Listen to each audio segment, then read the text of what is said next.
News International Chairman James Murdoch is making news again in the UK, none of it good.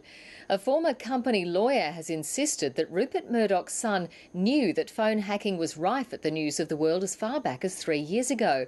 The lawyer's statement to a parliamentary committee contradicts evidence previously given by Mr Murdoch. Europe correspondent Emma Alberici reports from London. It's the most explosive evidence so far in the hacking scandal that's rocked News Corporation's British business. 2 senior executives implicating James Murdoch in a cover-up. Look, you have Tom Crone, a senior lawyer, you have Colin Myler, a former editor of a newspaper, saying one thing, and James Murdoch saying another. When Clive Goodman was jailed back in 2007, his bosses at the News of the World called him a rogue reporter.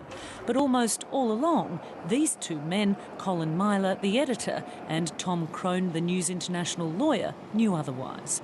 They'd been shown an email containing transcripts of 32 voicemail messages left and received by Gordon Taylor, the head of Britain's Professional Footballers Association. It was evidence, clearly, that was the first piece of evidence that we had seen, that it went beyond Clive Goodman.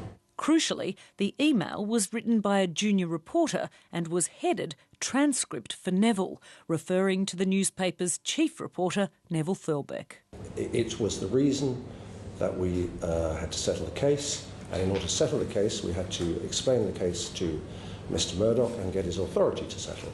So certainly it would certainly have been discussed. James Murdoch signed a settlement cheque for more than $1 million, but he denies that the record payment back in 2008 was designed to stop that email from being made public.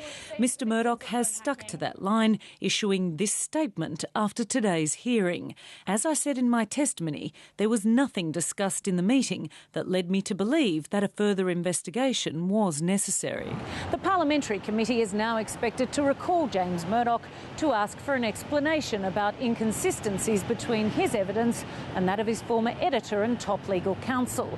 The police might also want to know why an email that pointed to wider crimes within the newspaper group wasn't reported to them. Emma Alberici, ABC News, London.